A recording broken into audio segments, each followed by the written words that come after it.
Good morning बच्चों। Last video में हमने बिजनेस स्टडीज़ की 7th यूनिट डायरेक्टिंग को स्टार्ट किया था। लास्ट चैप्टर में हम इसके फर्स्ट 2 कंसेप्ट को रीड कर चुके हैं, जो था डायरेक्टिंग और सुपरविजन। आज हम करेंगे motivation, financial and non financial incentives क्या होते हैं मोटिवेशन के। ठीक है, तो देखिए मोटिवेशन क्या होता है। जब भी जो एक ऑर्गेनाइजेशन होती है, एक ऑर्गेनाइजेशन में बहुत तरह के फैक्टर्स होते हैं। कुछ ह्यूमन फैक्टर होते हैं और कुछ नॉन ह्यूमन फैक्टर होते हैं। ठीक है, ह्यूमन फैक्टर में क्या आता है? ह्यूमन फैक्टर में आते हैं हमारे ह्यूमन बीइंग, जो वर्कर होते हैं, जो काम करते हैं प्रोडक्शन का। और नॉन ह्यूमन फैक्टर में क्या आता है? हमारे मशीनरी, मटेरियल एट्सेट्रा, ये सारी चीज़ें। तो देखिए, एक ह्यूमन फैक्टर ही सबसे मेन फैक्टर होता है, जो हमारे अदर नॉन ह्यूमन फैक्टर जैसे मशीनरी, मटेरियल वगैरह से काम ले सकता है। तो अभी एक क्वेश्चन अराइज होता है कि हम अपने ह्यूमन फैक्टर से उसको कैसे, किस तरीके से मोटिवेट करें, किस तरीके से डायरेक्ट करें, ताकि वो हमारे नॉन ह्यूमन फैक्टर का भी एफिशिएंट तरीके से यूज कर सके। क्योंकि विदाउट ह्यूमन बीइंग के जो हमारे नॉन ह्यूमन फैक्टर होते हैं, उनका कोई यूज नहीं हो सकता। तो उनका बेस्ट यूटिलाइजेशन करने के लिए हमें अपने ह्यूमन फैक्टर को एफिशिएंट तरीके से यूज करना होता है। तो उनको एफिशिएंट तरीके से, उनकी एबिलिटी का, उनकी कैपेबिलिटीज़ का यूज़ करने के लिए हमें टाइम टू टाइम उन्हें क्या करना होता है? मोटिवेट करना होता है। तो मोटिवेशन देखिए क्या होता है। मोटिवेशन जो है वो हमारे मोटिव सब वर्ड से ड्राइव हुआ है। ठीक है, मोटिव का मीन्स क्या होता है? कोई भी नीड आपकी, हर पर्सन के किसी ना किसी काम के पीछे एक नीड होती है, जो उसे हर टाइम मोटिवेट करती है कि वो कुछ काम करे। तो जो मोटिवेशन है वो आपका मोटिव वर्ड से ही बना है। Motivation is derived from the word motive, which means that latent power in a person which implies him to do work. Means motive क्या है? जो हमें कुछ काम करने के लिए मोटिवेट करते हैं। In briefly हम क्या कह सकते हैं? Motivation is a process wherein the person are made to recognize their needs, जिसमें क्या करते हैं? पर्सन अपनी नीड्स को रिकोगनाइज करते हैं। In the realization of which they do hard work for the interest of the enterprise. ठीक है, और उन नीड्स को रिकोगनाइज करने के बाद उनको अचीव करने के लिए वो हार्ड वर्क करते हैं। वो हमारा क्या होता है? मोटिवेशन होता है। उसके बाद देखिए क्या दिया हुआ है आपको? Efficiency of a person. एक पर्सन की एफिशिएंसी उसके काम करने की एफिशिएंसी डिपेंड किस पे करती है? 2 फैक्टर्स पे डिपेंड करती है। फर्स्ट फैक्टर होता है हमारा ability to do a certain work, मतलब किसी काम को करने की हमारे अंदर जो एबिलिटी होती है, जो कैपेसिटी होती है। और सेकंड चीज़ क्या होती है? Willingness to do a certain work, मतलब उस काम को करने की एबिलिटी के साथ साथ हमारे पास उसकी विलिंगनेस, मतलब इच्छा भी हमारे अंदर होनी चाहिए कि वो काम हम करें। क्योंकि जब तक हमारी इच्छा नहीं होती तो हम एबिलिटी से भी उस काम को अच्छे से नहीं कर पाते। और सिर्फ अगर हमारे पास किसी काम करने की इच्छा है और हमारी एबिलिटी नहीं है, तो भी हम उस काम को नहीं कर पाएंगे। तो एफिशिएंट तरीके से कोई पर्सन किसी काम को तभी कर सकता है जब उसके पास उस काम को करने के लिए एबिलिटी भी हो और साथ में उसकी विलिंगनेस भी हो। ठीक है, तो जो एबिलिटी होती है उसको हम कैसे क्रिएट कर सकते हैं? एबिलिटी क्रिएट होती है एजुकेशन से, ट्रेनिंग से। ठीक है, किसी काम को करने के लिए किसी पर्सन को जब हम उस चीज़ के लिए एजुकेशन प्रोवाइड करते हैं, उसको ट्रेनिंग देते हैं, तो वो उस काम को करने के लिए एबल बन जाता है। ठीक है, और जो विलिंगनेस होती है उसको हम क्रिएट कर सकते हैं किस चीज़ से? मोटिवेशन से, जो हमारा आज का मेन टॉपिक है। तो किसी पर्सन की एबिलिटी का फुल यूटिलाइजेशन करने के लिए उसमें 2 चीज़ों की ज़रूरत होती है। एक होती है हमारी एबिलिटी, जो हम एजुकेशन और ट्रेनिंग के थ्रू क्या कर सकते हैं? क्रिएट कर सकते हैं। और सेकंड थिंग होती है हमारी विलिंगनेस, जिसको हम क्रिएट करते हैं किसके थ्रू? मोटिवेशन के थ्रू। अब देखिए, मोटिवेशन किसी पर्सन को देने के लिए उसके भी 2 सोर्सेज होते हैं। मोटिवेट कर सकते हैं हम किसी पर्सन को। एक होते हैं हमारे पास मॉनेटरी इंसेंटिव्स, जो मनी से रिलेटेड होते हैं, और सेकंड होते हैं हमारे नॉन मॉनेटरी इंसेंटिव। ठीक है, जिन्हें हम चैप्टर में डिस्कस करेंगे। मॉनेटरी में जैसे क्या हो सकते हैं आपके? पे एंड अलाउंसेज, जो हम वर्कर को देते हैं, वेजेस देते हैं, बोनस देते हैं, प्रॉफिट शेयरिंग, को पार्टनरशिप दे देते हैं। ठीक है, ये सारे फैक्टर कैसे हैं? जो मनी से रिलेटेड है। मनी फॉर्म में एक वर्कर को, एक ह्यूमन बीइंग को दिए जाते हैं, जिससे वो मोटिवेट होता है। नॉन मॉनेटरी इंसेंटिव्स कैसे होते हैं? जो मनी से रिलेटेड नहीं होते, बल्कि वो एक पर्सन की, उसकी रेपुटेशन को इंक्रीज करते हैं। जैसे उसका स्टेटस है, ऑर्गेनाइजेशनल क्लाइमेट उसको अच्छा दे सकते हैं, job enrichment, job security, employee empowerment. ठीक है, ये सारी चीज़ें ये होती हैं हमारी नॉन मॉनेटरी इंसेंटिव, जो एक पर्सन को क्या करती हैं, मोटिवेट करती हैं काम को करने के लिए। तो देखिए डेफिनेशन दी हुई है मोटिवेशन की, कुंटज एंड ओडोनेल के अकॉर्डिंग क्या डेफिनेशन है, to motivate is to induce people to do act in a desired manner, मतलब कि ह्यूमन बीइंग को मोटिवेट करना इस तरीके से कि वो एक डिजायर मैनर में, मतलब जैसे आप उनसे चाहते हो वो उस तरीके से क्या करें, काम को पूरा करें। फीचर्स देखिए मोटिवेशन के क्या फीचर्स हैं। फर्स्ट फीचर क्या है, motivation is an internal feeling. Motivation क्या होती है, एक इंटरनल फीलिंग होती है, मतलब ये एक साइकोलॉजिकल कंसेप्ट है। हम कभी भी मोटिवेट होते हैं तो कोई एक्सटर्नल फोर्स उसको मोटिवेट नहीं कर पाता, हम इंटरनली किसी काम को करने के लिए मोटिवेट होते हैं। सेकंड पॉइंट क्या है, motivation proceeds goals directed behaviour. Motivation से क्या होता है, जो हमारा बिहेवियर होता है वो डायरेक्ट हो जाता है किस तरफ, हमारे गोल की तरफ। हम जो भी वर्क करते हैं वो किस चीज़ के लिए करते हैं, अचीवमेंट फॉर देयर गोल्स, ठीक है, अपने गोल्स को अचीव करने के लिए। थर्ड जो पॉइंट है, motivation can be either positive और नेगेटिव। मोटिवेशन हमारा पॉजिटिव भी हो सकता है और नेगेटिव भी हो सकता है। जैसे किसी पर्सन ने कोई अच्छा काम किया है तो उसके लिए हम उसको इनकरेज करेंगे तो उसको कोई अवार्ड दिया जाता है, तो वो हमारा कैसा मोटिवेशन होगा, पॉजिटिव मोटिवेशन होगा, ठीक है। और अगर कोई पर्सन कोई अच्छा काम नहीं करता, वो कोई रूल रेगुलेशन को फॉलो नहीं करता, तो हम उसका डिमोशन कर देते हैं या उसका टर्मिनेशन कर देते हैं, तो वो हमारा कैसा मोटिवेशन होगा, नेगेटिव मोटिवेशन, ठीक है। तो मोटिवेशन दोनों तरह का हो सकता है, पॉजिटिव भी हो सकता है और नेगेटिव भी हो सकता है।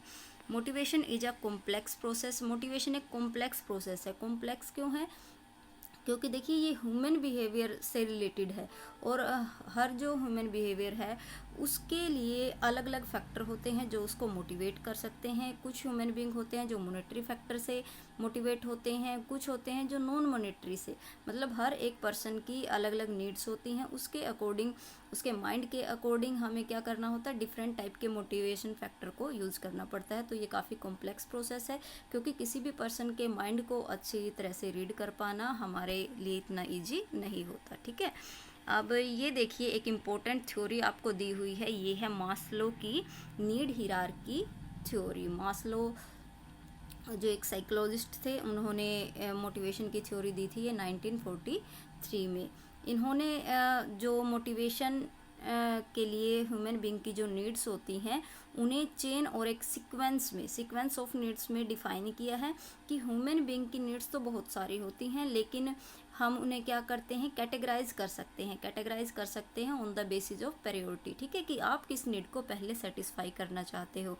जैसे इन्होंने एग्जांपल दिया है, the needs which are more sharply felt should be satisfied first, मतलब जो आपकी नीड्स ज़्यादा शार्पली, मतलब जिसकी आपको रिक्वायरमेंट ज़्यादा है तो उसे आप पहले सेटिस्फाई करोगे, और जो लेस शार्पली होती हैं उन नीड्स को आप बाद में सेटिस्फाई करोगे, ठीक है। तो इसके अकॉर्डिंग ये देखिए मास्लो की नीड हिरार्की थ्योरी का इन्होंने एक पिरामिड दिया हुआ है, पिरामिड जो रिप्रेजेंट करता है कि नीड्स कैसे होती हैं।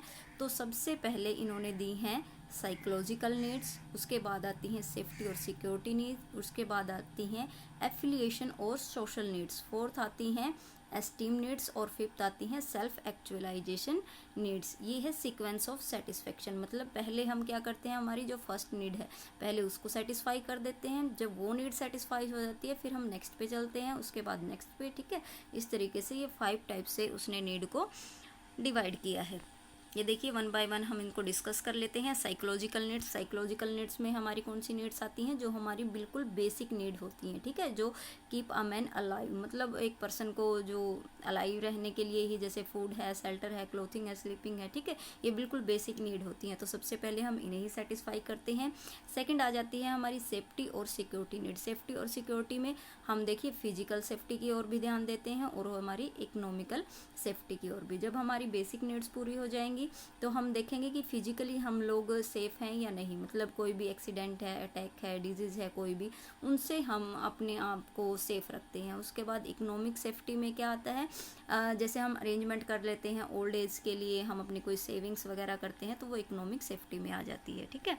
थर्ड नीड है हमारी एफिलिएशन और सोशल नीड। एफिलिएशन नीड में क्या करते हैं हम, इसमें आता है हमारा need for affection, sense of belongingness, acceptance and friendship, मतलब हम अपने जो हमारा फ्रेंड सर्कल होता है, जो सोसाइटी होती है आसपास, उसके साथ में अपने रिलेशंस को अच्छा बनाने की कोशिश करते हैं। फोर्थ होता है हमारा एस्टीम नीड्स। एस्टीम नीड्स में हम क्या चाहते हैं? नीड फॉर रिस्पेक्ट, एक स्टेटस, एक रिकॉग्नाइजेशन, एक अटेंशन हम अपनी जो सोसाइटी है उसमें चाहते हैं कि लोग हमें रिस्पेक्ट दें, हमें रिकॉग्नाइज करें, हमें अटेंशन दें। और फिफ्थ जो हमारी नीड होती है वो होती है self actualization need. Self actualization में एक पर्सन क्या चाहता है? Desire to maximize whenever potential and individual possess, मतलब जितनी हमारे अंदर पोटेंशियल होती है हम उसमें बिल्कुल स्पेशलिस्ट बनना चाहते हैं, मतलब बिल्कुल एक लास्ट स्टेज तक हम उसमें स्पेशलाइजेशन हासिल करना चाहते हैं। तो ये होती हैं हमारी 5 टाइप्स की नीड होती हैं। उसके बाद अजम्पशन क्या है मास्लो की नीड हिरार्की थ्योरी में? अजम्पशन इसकी है कि people behaviour being affected by there needs, मतलब जो लोगों का बिहेवियर होता है वो उनकी नीड्स के अकॉर्डिंग ही क्या होता है? इफेक्ट होता है। There are many needs of people and their order और प्रायोरिटी कैन बी मेड, मतलब लोगों की बहुत सारी नीड होती हैं और उन्हें हम प्रायोरिटी के बेस पे कैटेगराइज कर सकते हैं। Motivation and with the satisfaction of need, है ना, जब हमारी जो सेटिस्फेक्शन हो जाती है नीड्स की तो मोटिवेशन क्या हो जाता है? एंड हो जाता है। After that the next higher need serves as a motivator, तो जो हमारी नेक्स्ट जो नीड होती है, जैसे हमारी बेसिक नीड अगर सेटिस्फाई हो जाती है तो वहाँ मोटिवेशन ख़त्म हो जाता है, फिर हम नेक्स्ट हायर नीड जो हमारी होती है सेकंड थी जैसे सेफ्टी नीड, तो वो हमारे लिए मोटिवेटर का काम करती है। और लास्ट क्या है? People move to next higher need only when the lower need are satisfied. इसने क्या मानना है कि जो लोग होते हैं वो क्या करते हैं, जब उनकी एक नीड सेटिस्फाई हो जाती है तभी वो नेक्स्ट के बारे में सोचते हैं। अब देखिए हिरार्की ऑफ इंडिविजुअल और ऑर्गेनाइजेशन रिलेटेड नीड्स, ये इंडिविजुअल के अकॉर्डिंग नीड्स दी हुई हैं और ये दी हुई हैं ऑर्गेनाइजेशन के अकॉर्डिंग, ठीक है। तो इंडिविजुअल के अकॉर्डिंग क्या होती है? फर्स्ट नीड हमारी जैसे हंगर जो बेसिक नीड में आती है, और ऑर्गेनाइजेशन के अकॉर्डिंग क्या होगी? फिर बेसिक सैलरी हमें चाहिए होती है, स्टेबिलिटी ऑफ इनकम, और ऑर्गेनाइजेशन से हम क्या चाहेंगे? कोई भी पेंशन प्लान हमारे लिए हो। थर्ड में फ्रेंडशिप थी जो सोशल में आती है, तो इसमें क्या होगी? हमारी कोऑर्डिनल रिलेशन विद कलीग्स, ठीक है। फोर्थ आता है हमारा स्टेटस। स्टेटस में हम ऑर्गेनाइजेशन में क्या चाहेंगे? जॉब टाइटल हमारा कुछ हो। सेल्फ फुलफिलमेंट में क्या होता है? अचीवमेंट ऑफ गोल, ठीक है। इसके अकॉर्डिंग हम इसको डिवाइड कर सकते हैं। उसके बाद आपकी आती है क्रिटिसिज्म, ठीक है। अब ये जो थ्योरी थी इसकी कुछ क्रिटिसिज्म भी है। क्रिटिसिज्म में क्या दिया हुआ है आपको?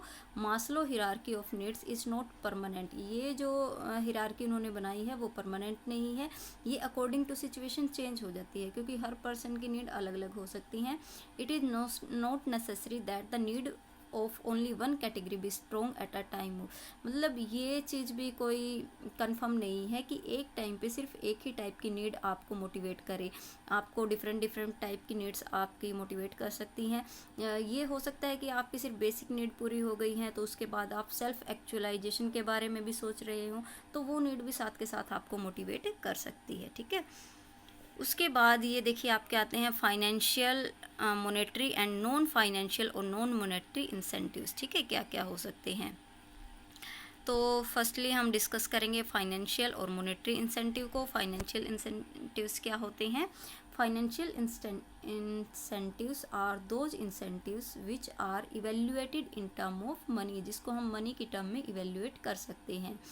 But some such facility can be provided as can be evaluated in the term of money, कुछ ऐसी फैसिलिटी भी प्रोवाइड की जा सकती है जिन्हें हम मनी की फॉर्म में मेजर कर सकते हैं। Generally financial incentives are helpful to satisfy, इससे हमारी साइकोलॉजिकल और जो सेफ्टी नीड, फर्स्ट और सेकंड टाइप की जो नीड थी बेसिकली वही नीड्स हमारी सेटिस्फाई होती हैं, ठीक है। तो देखिए कौन कौन सी हैं फाइनेंशियल इंसेंटिव्स में। फर्स्ट है हमारी पे और अलाउंसेज, ठीक है, जो पे हमें मिलती है जहाँ हम काम करते हैं, जो इंसेंटिव्स मिलते हैं वो भी हो सकते हैं इसमें। हमारे डियरलेंस अलाउंस होते हैं, बेसिक पे होती है। सेकंड है प्रोडक्टिविटी लिंक्ड वेज इंसेंटिव्स, ठीक है। प्रोडक्टिविटी लिंक्ड, इसका मतलब क्या होता है कि जो हमें वेजेज मिलती है वो प्रोडक्टिविटी के अकॉर्डिंग मिलती है। जैसे अगर हम ज़्यादा जो प्रोडक्शन का काम करते हैं तो उसके अकॉर्डिंग हमें वेजेज भी क्या मिलेगी? ज़्यादा मिलेगी।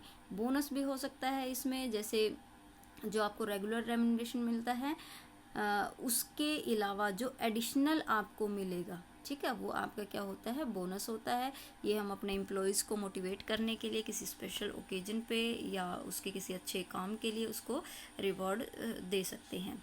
उसके बाद फोर्थ आता है हमारा प्रॉफिट शेयरिंग। प्रॉफिट शेयरिंग में क्या आता है कि जो भी ऑर्गेनाइजेशन का प्रॉफिट, जो भी आउटकम्स होते हैं, ठीक है, वो टू पार्टीज़ की वजह से होते हैं। एक हमारा ओनर होता है, एक एम्प्लॉयज़ होता है। जो ओनर होता है वो कैपिटल इन्वेस्ट करता है और एम्प्लॉयज़ क्या करते हैं, उसमें अपनी सर्विसेज देते हैं ताकि ऑब्जेक्टिव को अचीव किया जा सके। तो कोई भी ऑर्गेनाइजेशन है वो अपने एम्प्लॉयज़ को मोटिवेट करने के लिए उन्हें अपने प्रॉफिट में से sometimes they are made part of their profit earned by the company with the hope of that they will provide services with full potential labor and honesty. The plan of the profit thus give is known as profit sharing. मतलब तो owner क्या कर देता है, अपने profit में से कुछ शेयर अपने एम्प्लॉयज़ को दे देता है, जिससे वो मोटिवेट होते हैं इन फ्यूचर और भी अच्छा वो काम करने की सोचते हैं।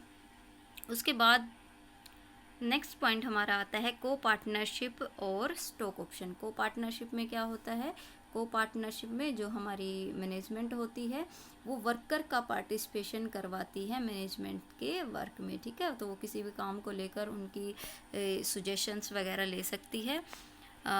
सिक्स पॉइंट है हमारा रिटायरमेंट बेनिफिट। जैसे कोई एम्प्लॉयज़ अगर रिटायरमेंट होता है तो रिटायरमेंट के टाइम पे उसको कुछ बेनिफिट दिए जा सकते हैं, जैसे प्रोविडेंट फंड होता है, ग्रेच्युटी होती है, ठीक है। उसके बाद 7 पॉइंट है प्रीरिक्विसाइट्स। प्रीरिक्विसाइट्स में क्या होता है, कुछ ऐसी फैसिलिटी दी जाती हैं जैसे रेंट फ्री अकोमोडेशन दे दिया, कार फैसिलिटी है, सर्वेंट फैसिलिटी है, ठीक है, जिनमें से एक एम्प्लॉयज़ क्या होता है, मोटिवेट होता है और इन चीज़ों को हम मनी फॉर्म में भी मेजर कर सकते हैं, ठीक है। तो ये 7 पॉइंट थे हमारे मॉनेटरी इंसेंटिव्स के। इसके बाद हम पढ़ते हैं नॉन मॉनेटरी और नॉन फाइनेंशियल इंसेंटिव्स, ठीक है। नॉन मॉनेटरी में क्या होगा, these incentives help in satisfying of top hierarchy needs like social esteem और सेल्फ एक्चुअलाइजेशन, ठीक है। तो जो नॉन मॉनेटरी फैक्टर होते हैं वो एक ह्यूमन बीइंग की सोशल एस्टीम और सेल्फ एक्चुअलाइजेशन, जो लास्ट की थर्ड नीड थी, उनको सेटिस्फाई करते हैं। Non financial motivators are in the form of mental reward. ये एक मेंटली रिवार्ड होता है, मतलब जो मॉनेटरी इंसेंटिव दिए जाते हैं वो ज़्यादातर जो फिजिकल रिवार्ड में आते हैं, फिजिकली जो वर्क करते हैं उसके लिए होता है, और मेंटल रिवार्ड होता है मतलब एक पर्सन की अच्छी नॉलेज की वजह से, उसकी कुछ क्रिएटिविटी की वजह से उसको दिए जाते हैं। तो फर्स्ट इसमें पॉइंट क्या आता है हमारा, status. Status means the position और rank of a person in an organization. Status क्या शो करता है, एक पर्सन की एक ऑर्गेनाइजेशन में कि उसकी क्या पोजीशन है, ठीक है। वो तो उसके अकॉर्डिंग भी अगर एक अच्छा स्टेटस उसको प्रोवाइड किया जाता है, सेपरेट उसको कैबिन दिया जाता है, कॉस्टली फर्नीचर, कार, PNPA, ये सारी फैसिलिटी उसको दी जाती हैं, तो वो एक हायर स्टेटस की फीलिंग उसके अंदर आती है, जिससे उसकी साइकोलॉजिकल, सोशल और एस्टीम नीड्स क्या होती हैं, सेटिस्फाई होती हैं। नेक्स्ट पॉइंट है ऑर्गेनाइजेशन क्लाइमेट। ऑर्गेनाइजेशन क्लाइमेट में क्या है, एक अच्छा एनवायरनमेंट अगर हम अपने वर्कर्स को प्रोवाइड करते हैं तो उससे भी वो मोटिवेट होता है, और मोटिवेटेड एम्प्लॉयज़ हमेशा क्या करते हैं, ऑर्गेनाइजेशन के बेटरमेंट के लिए ज़्यादा काम कर पाते हैं। और उसके बाद नेक्स्ट पॉइंट है career advancement opportunity. Career advancement opportunity में आता है कि हम एम्प्लॉयज़ के डेवलपमेंट के लिए कुछ ट्रेनिंग डेवलपमेंट प्रोग्राम, कुछ ऐसी फैसिलिटीज़ उनको प्रोवाइड करें जिससे उनका प्रमोशन हो सके, इन फ्यूचर में उनको बेस्ट अपॉर्चुनिटी मिल सके। उसके बाद फोर्थ पॉइंट आता है हमारा जॉब इनरिचमेंट। जॉब इनरिचमेंट में क्या किया जाता है, it refers to increase the importance of job. Job enrichment का मतलब क्या है, इससे जो जॉब है उसकी इम्पोर्टेंस ही बढ़ती है। Such a job should have, ऐसी जॉब्स में क्या होता है, authority, responsibility, wide scope of challenges, there should be a need of higher knowledge and experience. मतलब एक पर्सन के काम को बढ़ा देना, उसके इस टाइप की जॉब्स प्रोवाइड करना जिसमें हायर उसके लिए चैलेंज हो, हायर नॉलेज की रिक्वायरमेंट होती है, तो उस चीज़ से भी एम्प्लॉयज़ क्या होते हैं, मोटिवेट होते हैं। उसके बाद आता है employee recognition program. Employee recognition programs में हम क्या करते हैं, अपने एम्प्लॉयज़ को मोटिवेट करने के लिए डिफरेंट टाइप के मेथड्स का यूज़ कर सकते हैं, जैसे congratulating the employee for good work performance, उनको कंग्रेचुलेट कर सकते हैं। Displaying employee achievement on the information board पे उनकी जो भी अचीवमेंट है उनको हम डिस्प्ले कर सकते हैं। मैगजीन्स जो होती हैं ऑर्गेनाइजेशन की, उनमें पब्लिश किया जा सकता है। अवार्डिंग सर्टिफिकेट्स ऑफ मेरिट्स के लिए उनके लिए सेरेमनी फंक्शन हो सकते हैं, ठीक है। अवार्ड्स उनको दिए जा सकते हैं। प्रेजेंटिंग मोमेंटम प्रेजेंट किए जा सकते हैं। Honouring for offering valuable suggestion, ठीक है, उन्होंने कोई वैल्यूएबल सजेशन दिए हैं उसके लिए उनको ऑनरिंग देना। 6 पॉइंट आता है job security. Job security means क्या होता है कि इससे security of job means feeling of permanence and stability. इससे एम्प्लॉयज़ के माइंड में एक सेंस ऑफ माइंड ऐसा क्रिएट हो जाता है कि उसको अपने जॉब के लिए वो पूरी तरह से सिक्योर है, तो वो फुली एफिशिएंसी के साथ ऑर्गेनाइजेशन में काम करता है। उसे पता होता है कि उसकी जॉब यहाँ पे क्या है, सिक्योर है और परमानेंट बेसिस पे वो यहाँ पर काम कर सकता है। तो ये भी एक काफ़ी अच्छा फैक्टर है जो उन्हें मोटिवेट करता है। 7th पॉइंट है एम्प्लॉय पार्टिसिपेशन। एम्प्लॉय पार्टिसिपेशन में क्या होता है, जो वर्कर हैं उनका पार्टिसिपेशन लिया जाता है मैनेजमेंट के थ्रू। मैनेजमेंट अपने वर्क में उनसे पार्टिसिपेशन ले सकता है, उनके सजेशन ले सकता है, और जो भी पॉलिसीज़ वगैरह बनाते हैं उनमें उनका मतलब अच्छा कोऑपरेशन मिलता है अगर हम उनसे सजेशन लेके उनको प्रिपेयर करें। लास्ट पॉइंट आता है हमारा एम्प्लॉय एम्पावरमेंट। एम्प्लॉय एम्पावरमेंट में क्या है, means giving the employees more freedom to take decision. इसमें क्या किया जाता है, एम्प्लॉयज़ को उनकी पावर को बढ़ा दिया जाता है। उनके पास जो डिसीजन लेने की पावर होती है वो थोड़ी ज़्यादा होती है। उनकी ऑटोनॉमी, उनकी पावर उनको प्रोवाइड की जाती है, जिससे दिस फीलिंग मोटिवेट्स दैम। तो ये फीलिंग उन्हें क्या करती है, मोटिवेट करती है। लास्ट है आपको पॉइंट दिया गया है differences between monetary and non monetary factors में, तो आप इनको इजीली कर सकते हो। फर्स्ट पॉइंट क्या है, मेजरमेंट है। मॉनेटरी को हम टर्म ऑफ मनी में मेजर कर सकते हैं बट नॉन मॉनेटरी को नहीं कर सकते। स्टेबिलिटी कहाँ होती है, जहाँ highly effective in case of worker के केस में हाईली इफेक्टिव होता है, क्योंकि जो वर्कर होते हैं उनकी ज़्यादातर जो नीड होती है वो मॉनेटरी वैल्यू से ही सेटिस्फाई हो जाती है। और जो नॉन मॉनेटरी फैक्टर है वो इफेक्टिव होती है मैनेजर्स के केस में, क्योंकि मॉनेटरी चीज़ें उन्हें इतना मोटिवेट नहीं कर पाती, क्योंकि मॉनेटरी तो उनके पास होता ही है, लगभग उनकी सैलरीज वगैरह अच्छी होती हैं, तो उन्हें ज़्यादा जो नीड होती है वो एक स्टेटस की होती है और जो उन्हें नॉन मॉनेटरी इंसेंटिव से ही मिलता है। थर्ड है लेवल ऑफ सेटिस्फेक्शन। इससे जो आपकी सेटिस्फाई होती हैं लोअर नीड सेटिस्फाई होती है, जैसे फूड क्लॉथ शेल्टर की, और इससे आपकी सेटिस्फाई होती हैं हायर लेवल की नीड्स, ठीक है, जैसे esteem need, self actualization need. Visibility का मतलब क्या है, जो हमारी मॉनेटरी इंसेंटिव्स होती हैं वो विजुअल होती हैं, उन्हें हम मनी टर्म में मेजर कर सकते हैं, और जो हमारी नॉन मॉनेटरी होती हैं वो नॉट विजुअल होती हैं, क्योंकि उन्हें हम मेजर नहीं कर सकते, ठीक है। तो यहाँ तक ये आपका मोटिवेशन का चैप्टर कंप्लीट होता है। अभी आप सभी स्टूडेंट इस कंसेप्ट को अच्छे से रीड करोगे, और आपकी बुक में जो भी वैल्यू बेस्ड क्वेश्चन है, अदर जो भी क्वेश्चन है, एनसीईआरटी बुक के जो क्वेश्चन है, आप उन्हीं सभी क्वेश्चन को अच्छे से रीड करोगे और नोट्स प्रिपेयर करोगे। Thank you students.